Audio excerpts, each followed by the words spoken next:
Alejandro, buenos días. ¿Qué tal, amigos? Muy buenos días. El día de hoy nos hace favor de acompañarnos la doctora Mónica Pérez Santín. Es la directora general del Instituto Materno Infantil del Estado de México.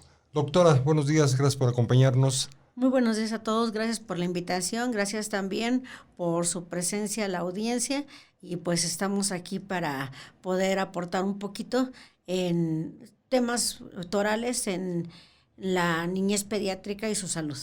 Gracias, Un doctora. momento importante para platicar de temas vitales dentro de la salud de los niños mexiquenses, maestro. Así es, a lo largo de estos programas hemos manejado temas tan importantes como ha sido el cáncer de mama, el cáncer infantil, pues varias cosas, los niños prematuros. Y hoy nos toca un tema toral importante y que mucha gente pues no le da la dimensión necesaria, ¿verdad? Lo que es, doctora, que nos platicara de la incidencia y los casos de labio y paladar hendido. Bueno, los casos de labio y paladar hendido son muy frecuentes, sin embargo, mientras no lo palpamos muy de cerca, creo que minimizamos el problema. El problema del labio y paladar hendido es la malformación congénita más frecuente en todas las malformaciones de los niños al nacimiento. Es la que más frecuentemente se presenta, ni las cardiopatías, ni las hernias, ni las amelias o focomelias, que son alteraciones del desarrollo de extremidades y todo esto que a veces nos impacta, pero el labio paladar hendido es la malformación de la cara más frecuente y asimismo de toda la anatomía en un recién nacido. Ocupa aproximadamente el 70% de las malformaciones que existen o con las que se nacen y desgraciadamente algo que llama mucho la atención y motivo por el cual estamos aquí para sensibilizar a la población es porque en la República Mexicana el Estado de México ocupa el cuarto lugar en frecuencia de esta malformación. Por lo tanto, pues creo que solamente nos precede Veracruz, Guadalajara y Hidalgo, y después el Estado de El México. Estado de México. Es muy frecuente esta malformación y nosotros, la verdad, no le hemos dado la importancia o no la hemos hecho relevante, motivo por el cual estamos aquí el día de hoy para que nos sensibilicemos de la importancia del manejo de esta patología, ya que no solamente es una malformación física, sino es todo un manejo multidisciplinario para la reinserción social de este recién nacido, Claro. porque muchos no nacen solamente con esta malformación, sino puede ser asociadas a otras, y la atención de estos niños es desde el nacimiento hasta los 20 años para lograr una potencialidad al 100% para poder ser un ciudadano útil, integrado y sobre todo productivo y con una integridad social y una identidad al igual que cualquiera de nosotros. ¿Cuántos casos al año tenemos en el Estado de México aproximadamente, doctora? Aproximadamente tenemos de 300 a 500 casos en el Estado de México. Anuales. Anuales. Ahorita en el Hospital para el Niño tenemos un acumulado porque, como les comento, no es nada más. Mucha gente se queda con las jornadas de atención quirúrgica que se propagan en los medios de comunicación y dicen jornadas de atención al labio y paladar hendido. Una cirugía y cierran el labio, otra cirugía y cierran el paladar y creen que ahí se acabó, ¿no? No, bueno. Y desgraciadamente no es así, porque estos niños tienen alteraciones respiratorias, tienen alteraciones cardíacas, tienen alteraciones de fonación, tienen alteraciones de autoestima, tienen alteraciones de lenguaje, tienen alteraciones de audición, que desgraciadamente no ven el contexto global de la atención multidisciplinaria de estos pacientes. Y es por eso que nos encontramos aquí el día de hoy, para que nos sensibilicemos que la atención de estos niños es multidisciplinaria y no se limita solamente a un acto quirúrgico. Es decir, aunque se atendieran quirúrgicamente estos casos a su cabalidad anualmente, de todas maneras tendríamos un proceso todavía pendiente por atender, por acompañar a estos pequeñitos. Es una integración social adaptativa, no solamente del paciente, sino también de la familia, porque desgraciadamente estas malformaciones deberíamos de tener la atención prenatal y nosotros tener un diagnóstico prenatal para saber cuando llegue el nacimiento que pues vamos a tener un recién nacido con alguna malformación orofacial. Pero muchas madres no tienen esa atención prenatal ni ese cuidado. Entonces no detectan y al momento de que nace el niño, pues es desgraciadamente un rechazo hacia el paciente, claro, hacia el recién nacido, con una marginación no solamente de la sociedad, sino de los mismos padres. Y sabemos que uno de los detonadores de un desarrollo integral de un paciente es la relación o el lazo materno con el niño o de la familia, la aceptación, el cariño, el desarrollo de las potencialidades.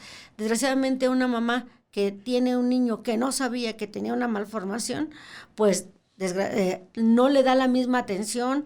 De entrada piensan que no pueden darle seno materno y esa es una gran mentira. Los niños con labio y paladar hendido pueden tomar el seno materno. Los mismos médicos no están capacitados para saber qué hacer con un recién nacido, si le van a dar con jeringa, si le van a dar seno materno, si le van a dar fórmula, y si tiene que tomar fórmula, qué tipo de biberón se utiliza, y asimismo el niño se va marginando y entonces lo primero que tiene es una atención no oportuna de las intervenciones quirúrgicas, una desnutrición, porque al bebé no se alimenta como debe de ser.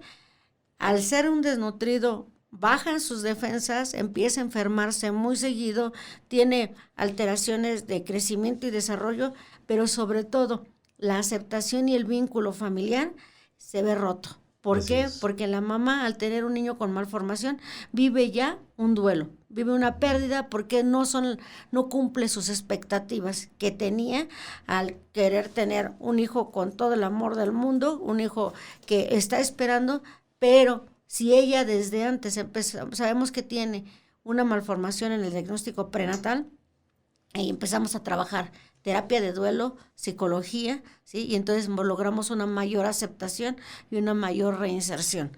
Entonces, aparte de la aceptación del vínculo materno con el niño, después vienen los problemas en la escuela. El niño que tiene el defecto, el niño que le hacen bullying, el niño que no lo integra socialmente, ya por el hecho de tener malformación, consideran que el niño puede tener retraso mental o pocas capacidades a desarrollar.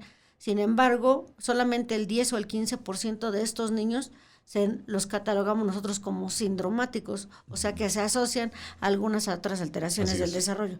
Pero el 85% son como cualquiera de nosotros, con las mismas potencialidades a desarrollar. Sin embargo, se ven limitados por la marginación o los papás por que no les hagan burla, que no le digan al niño, que no se vaya a sentir mal, o porque la gente no se entere que tienen un niño con malformación, ni siquiera lo mandan a la escuela. Ni siquiera, y se empiezan a limitar desde una primera instancia. O sea, todo esto es parte del manejo multidisciplinario. Así es. La reinserción social, la psicología, la terapia, la educación, la rehabilitación, la estimulación temprana.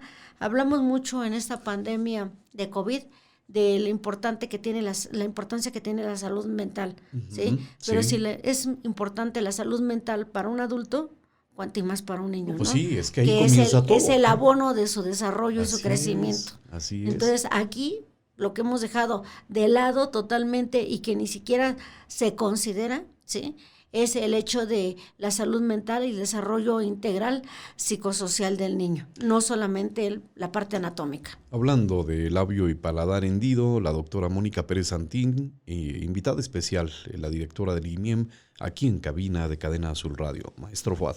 Así es, Alejandro.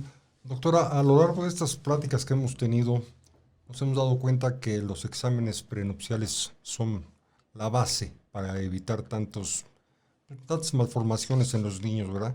Lo vivimos con lo de los niños prematuros. Los niños con cáncer, porque un niño pues se siente la bolita y no dice nada, porque no duele. Entonces, como padre, uno tiene que estar pendiente de esa situación. En este caso que usted lo dice, que los niños nacen, ¿eso nos los puede dar a conocer un examen prenupcial? Que vayan a tener este malestar, esta molestia. Bueno, no serían prenupciales, serían prenatales, porque ya que el niño ya que hay la concepción. ¿Sí? Hasta entonces. Hasta entonces se puede determinar cuando nosotros hagamos el ultrasonido, ya sea de tercera o de cuarta dimensión, hasta entonces. No es, el origen es multifactorial, no es solamente una parte genética. Entonces, es frecuente en mujeres con deficiencia de ácido fólico, en mujeres jóvenes, cuando hay algún otro antecedente de la familia de niños previamente con labio y paladar hendido, también se ha asociado a el uso de insecticidas o en este caso hemos visto que se desarrolla más como que a las márgenes del río Lerma o donde aquí en el Estado de México, en San Felipe del Progreso. Hay mayor incidencia en esta región. O sea, sí tenemos por regiones detectadas algunas zonas de mayor incidencia, sobre todo en las zonas de agua contaminada y en las zonas de pesticidas e insecticidas, pero no podemos decir, yo no me voy a casar con mi pareja porque puedo tener un niño con labio y paladar hendido. No hay cromosomopatías que determinen la incidencia de manera dominante. Sí, no hay forma de determinarlo hasta el momento de la concepción. Hasta que vemos la malformación ya como tal aparece. En el ultrasonido, Así ¿sí? Es. Y pues puede ser una malformación desde un labio hendido, que nada más se afecta un lado del labio, puede ser una malformación unilateral, bilateral. La más frecuente es la unilateral izquierda, pero puede ser bilateral también. Puede ser labio y paladar unilateral, puede ser del labio y paladar bilateral, o sea, donde no hay nada de paladar, ¿sí? O puede ser un paladar duro, ¿sí? Y no hay paladar blando. O sea, la gama de combinaciones que se pueden presentar también es muy variable. Son todas. Pero no es lo mismo que uno como madre ya sepa que va a tener un hijo, que tenemos la obligación de atenderlo desde el nacimiento hasta su adultez, porque hay diferentes tiempos quirúrgicos. El cierre del labio, el cierre de paladar, la presencia de injertos óseos, cirugía ortognática, uso de aparatos, de acuerdo a una línea de vida, o sea, toda la vida, desde el nacimiento hasta los 20 años que terminamos con la centralización del tabique nasal. Esa sería la última cirugía a realizar. Alrededor de los 20 años de vida. Alrededor de los 20 años Pero de entonces, ¿la primera cuándo sería, doctora? A los 6 meses para el cierre del labio. Ideal. Y luego a los 2 o 3 años el cierre del paladar. Y de ahí empezamos a utilizar ortopedia maxilar, ¿sí? Y vemos si, o sea, para ver que se vayan cerrando, que se vayan alineando, que tengamos el brote, que dentario adecuado. Y esta línea tan grande de vida hace que las unidades hospitalarias del IMIEM, que en particular atendemos esta patología, es el Hospital del Niño y el Centro de Especialidades Odontológicas. Entre las dos unidades podemos dar toda esta línea de vida porque tenemos el manejo multidisciplinario, pero desgraciadamente ya la capacidad de respuesta se ha visto rebasada. Entonces, aunque tenemos todas las especialidades que se necesitan, desde un pediatra, un genetista, un cirujano maxilofacial, un odontólogo, un ortopedista maxilar, una enfermera, un psicólogo, un audiólogo, un otorrino, una enfermera, un anestesiólogo. O sea, es todo un equipo, no es solamente una persona a la que se le atiende. Y esto es lo que queremos hacer conciencia en esas jornadas quirúrgicas que se promueven a nivel masivo, que los padres, aunque los lleven a la jornada, deben de estar conscientes que el niño necesita algo más y no algo mucho más durante toda su vida, para que no sea el niño gangoso, para que no sea el niño marginado, para que no sea, estamos hablando de niños, pero desgraciadamente después son adultos marginados, que hablan mal, que toda la vida son buleados, que toda la vida tienen una autoestima muy baja, y pues desgraciadamente pues también hay suicidios, ¿no? O hay marginación, que ahorita con la salud mental eso se ve potencializado. Lo que queremos aquí es sensibilizar que el manejo es multidisciplinario, pero además Estamos trabajando con la Secretaría de Salud, con nuestro secretario de Salud y con la anuencia del gobernador del Estado de México, licenciado Alfredo del Mazo Maza. Le presentamos un proyecto al ver rebasada la capacidad del IMIEM en la atención de los niños, y debido a la alta incidencia, entonces empezamos a trabajar sobre una estrategia de diagnóstico, prevención y tratamiento a nivel estatal, que seríamos los primeros en la República Mexicana que la presentaríamos. No se ha hecho en otras partes. No. Y entonces lo que hicimos fue proporcionar, primero integrar un diplomado o una capacitación continua, pero enfocada al primer nivel de atención. Porque desde los médicos y odontólogos de primer contacto y las terapeutas de estimulación temprana, cuando ven un niño con esta patología, la mandan al tercer nivel. Entonces, si nosotros tenemos un niño que aproximadamente necesita de 12 a 15 consultas anuales, entonces si los vamos sumando y año con año, entonces desgraciadamente no tenemos la capacidad para tener esta atención de manera integral y que seamos un único centro de referencia, porque atendemos muchas más patologías, no solamente el labio y paladar hendido. Existen solamente 4 clínicas a nivel estatal que atienden esta patología, y digo clínicas por el proceso quirúrgico, ¿sí? Que son el Hospital de Alta Especialidad de Iztapaluca, que es el Hospital de Zumpango, que es la Clínica de Cuautitlán, y el Hospital del Niño, de manera integral, con varias especialidades. Pero todos nos vemos saturados. No podemos dar este seguimiento, por lo cual se creó un diplomado que tiene en línea, porque nos atravesó la pandemia, ¿sí? Inicialmente llevamos 3 años trabajando en este programa, se nos atravesó la pandemia, y lo vamos a hacer presencial, con capacitación, con horas de capacitación presencial, y aparte con horas de capacitación con el paciente, pero se nos atravesaron los 2 años de pandemia y desgraciadamente ya no pudimos, entonces tuvimos que cambiar el enfoque, y actualmente con las áreas de comunicación social y de terapias y de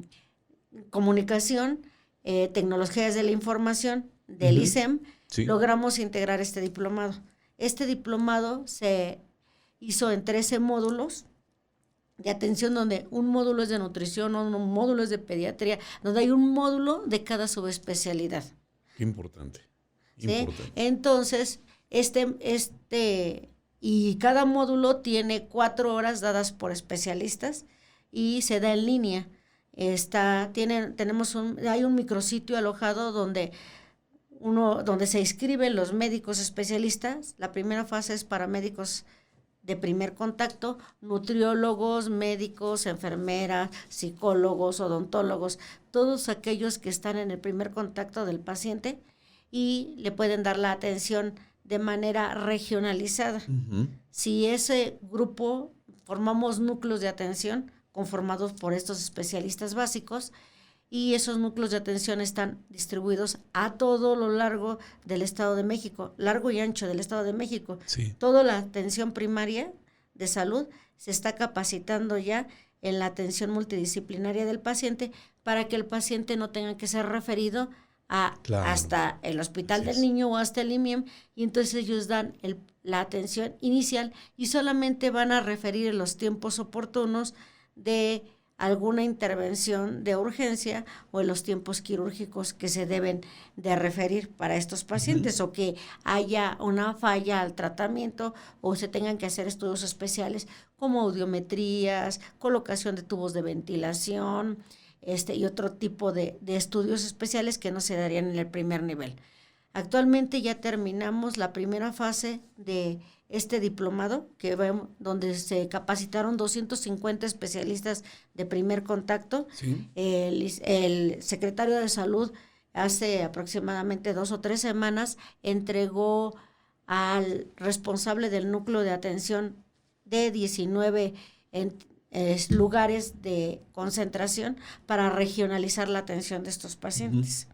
Y se está formando, a través del sistema de referencia y contrarreferencia, se hizo una cartera de servicios donde vamos a estar en continua comunicación mediante una base de datos de tecnologías de la información para decir en qué momento se van a referir al tercer nivel y que el paciente pueda tener la atención en su lugar, no se tenga que desplazar a cada rato al tercer nivel, no tenga diferimiento de consulta, no tenga diferimiento de quirúrgico, de las cirugías, y va a tener la atención en su lugar y de manera cercana, regionalizada, y con esto lo que queremos lograr es disminuir el abandono al tratamiento, lograr una reinserción y una atención más oportuna, ¿sí?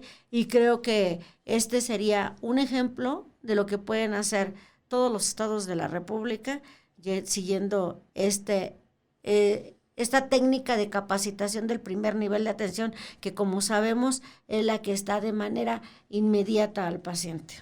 Más que preguntarnos por qué no había sucedido antes, reconocer esta alta iniciativa, maestro Fuad, ¿sí?, que nace al interior del IMIEM aquí en el Estado de México. Así es, máxime, la doctora siempre ha sido muy dedicada a esta situación, y qué bueno que hoy nos explica, nos da detalles de esta situación. Doctora, tenemos una pregunta del público. Dice que si considera usted que las campañas que actualmente se vienen realizando en diversas organizaciones proporcionan una buena y completa atención a los pacientes. Desgraciadamente, como comentábamos, a lo mejor cubren únicamente la parte anatómica, la parte visual, pero ese paciente puede estar con una, tiene ya reintegrada su anatomía facial, pero el paciente puede estar sordo, el paciente puede estar desnutrido, el paciente puede estar con problemas de deglución, el paciente puede tener alteraciones del habla, y pues definitivamente las jornadas quirúrgicas no son la respuesta al tratamiento de estos pacientes. Por eso es que lo que estamos trabajando, inicialmente empezamos a trabajar el IMIEM, porque pedíamos ayuda, ya no podíamos, y empezamos a trabajar con el ISEM. ¿Sí? Y estos núcleos, esta regionalización se hizo con el ISEM, con el apoyo del secretario de Salud y con la concientización del impacto que vamos a tener para que todos esos pacientes puedan ahora sí que llegar a buen puerto y tener una atención digna y correcta para su desarrollo anatómico, pero sobre todo biopsicosocial. Así es. Y tenemos una siguiente fase que vamos a iniciar el próximo mes, donde también se va a integrar algunas escuelas de odontología, ¿sí? Se va a integrar la Facultad de Odontología, se va a integrar la FES Iztacala, se va a integrar también todo el DIF, todo el primer nivel de atención del DIF, para que también puedan atender con seguridad y una orientación correcta y oportuna de estos pacientes, tanto en médicos como en rehabilitación, que tiene una gran red de ellos de rehabilitación, el DIF, y asimismo de odontología de las unidades también municipales que existen de atención por parte del DIF estatal. Y ya posteriormente, esa sería la segunda fase de capacitación. Después de esta fase de capacitación de personal médico de primer contacto, ya lo vamos a abrir a todos los interesados, pero ahorita yo creo que lo más importante es hacer una capacitación, pero bien hecha. Terminamos en septiembre el diplomado en línea, y ahorita estamos trabajando en horas de práctica en los diferentes hospitales. Entonces se hacen grupos de los médicos capacitados y se asignan con la atención de los especialistas, y estamos con horas prácticas.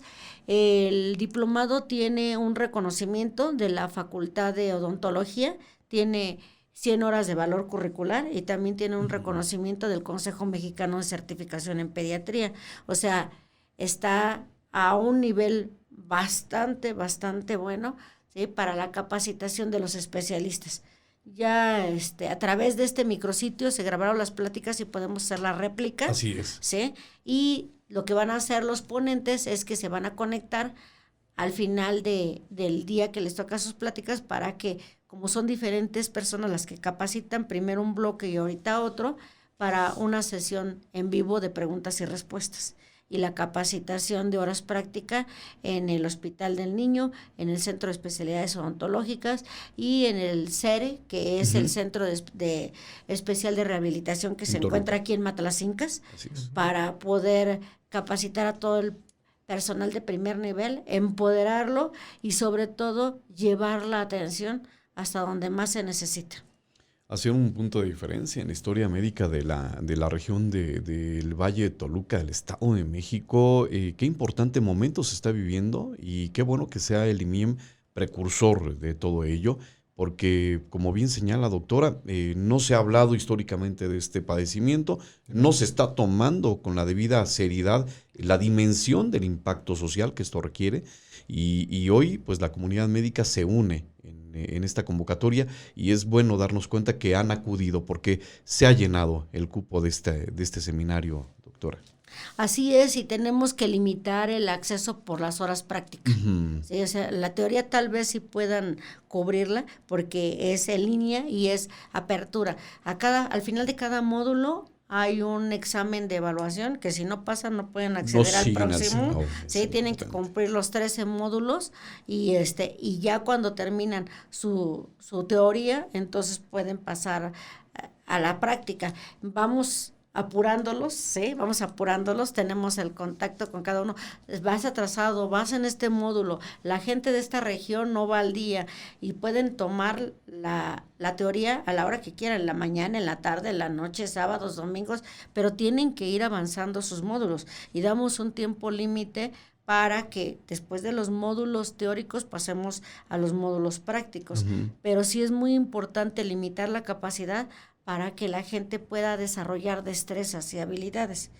También existen algunas asociaciones civiles que nos están apoyando, que también se dedican al apoyo de estos niños, como es Smile Train, ¿sí? Donde ellos no hacen campañas quirúrgicas, sino ellos apoyan a las instituciones con capacitación o con algunos insumos para que den la atención multidisciplinaria, no que hagan la cirugía, ¿sí? Ese es el problema con otras asociaciones, que no es que vayamos y llevemos como el tren de la salud, ¿no? Que los operan y ahí nos vemos, ¿sí? Sino a nosotros, por ejemplo, en el IMIEM nos están ayudando con un audiólogo y un foniatra contratados por ellos para poderle dar el seguimiento a estos pacientes. Y también ellos van a integrarse a la segunda fase de capacitación para valorar esta estrategia, porque son una asociación a nivel internacional con origen en Nueva York y probablemente ellos también nos ayudan a difundir esta estrategia, no solamente a nivel Estado de México, sino a nivel nacional e internacional, porque en ningún lado se ha hecho llevar la atención multidisciplinaria del niño con el labio y paladar hendido al primer nivel. Maestro Fuad. Interesante. Doctora, ya nos comentaste de que hay 4 unidades hospitalarias que se dedican a este tipo de actividades. ¿Desde cuándo lo viene realizando el IMIEM? El IMIEM, pues prácticamente desde sus orígenes, por ser el Hospital del Niño, yo creo que ahí acuden todos de primera intención y yo creo que de estas 4 clínicas que se tienen, pues poca gente tiene conocimiento, ¿no? Más que la gente de la región o del área, porque no hay una difusión correcta de esa atención. Pero el Hospital del Niño, llevamos más de 35 años atendiendo a estos. Primero fue el Hospital del Niño. El Hospital del Niño acaba de cumplir 54 años. Así es. ¿Sí? Entonces, siempre ha atendido estas patologías, pero a integrar la clínica fue cuando tuvo origen el CEO, que es el Centro de Especialidades Odontológicas. Ahí. Entonces, porque no había odontólogos en el Hospital del Niño, y el CEO va a cumplir 34 años. Entonces, cuando hacen sinergia estas 2 unidades, es cuando empezamos a dar un tratamiento más integral. Pero el Hospital del Niño no tiene esa parte de rehabilitación o de esa parte preventiva que nosotros fuimos a tocar puertas al ISEM, porque sí las tenían, ellos tienen las unidades de rehabilitación, y también fuimos a tocar puertas al DIF, porque sabemos que necesitan estos niños y su familia esta atención de psicología y de rehabilitación. Al no tener el Hospital del Niño, esa parte que sería la parte preventiva o la saturación. Nosotros solamente tenemos psicología para los pacientes hospitalizados, pero a nivel ambulatorio no tenemos la capacidad de expanderlo. Por eso fue que hace 3 años hicimos sinergia con el DIF y con el ISEM para que ellos nos ayudaran. Pero ellos también dicen, pues tampoco lo tenemos así como que a través del CRE y a través del CERE, pues tampoco podemos tener esa capacidad. Entonces dijimos, ¿cómo vamos a impactar y para que los pacientes vengan? Porque vienen 1 vez, 2 veces, sí, pero no vienen cada semana o cada consulta estos niños, y además luego es gente de escasos recursos, así ¿no? Es, sí. Entonces, de esa manera es que se crearon los núcleos de atención y pues estamos ahora sí que ya a punto de arrancar ya la atención regionalizada en el Estado de México. ¿Esto cuándo sería, doctora? Pues en cuanto terminen las prácticas, el secretario de Salud ya entregó los nombramientos de los responsables y están ahorita en prácticas. Yo creo que a partir de enero del año que entra, porque van a terminar prácticas hasta diciembre, ya se va a regionalizar la atención. Estamos conformando una base de datos integral a nivel estatal para que no haya duplicidad de los pacientes y sepamos exactamente de qué edad, en qué fase va, qué tratamiento quirúrgico ha recibido, si requiere la referencia a el 3er nivel para audiología, anestesiología, cirugía, genética, otorrinolaringología, porque es uno de los que también más complicaciones tiene por el oído, ¿sí? Y la terapia del lenguaje, todo esto. Entonces vamos a unificar la base de datos. Y pues yo quisiera que ya se hiciera extensivo, pero todavía nos falta capacitar a todo el primer nivel que atiende el DIF. Después. Entonces vamos por fases, por eso la primera fase terminamos la capacitación práctica en diciembre y ya en enero ya están nombrado y ahora sí que con papelito el responsable de cada núcleo de atención de 19 regiones del Estado de México para llevar esta atención hasta donde el paciente la requiere. Cuando así sea, doctora, ¿vendrá con nosotros y nos platica cómo va en ese tema?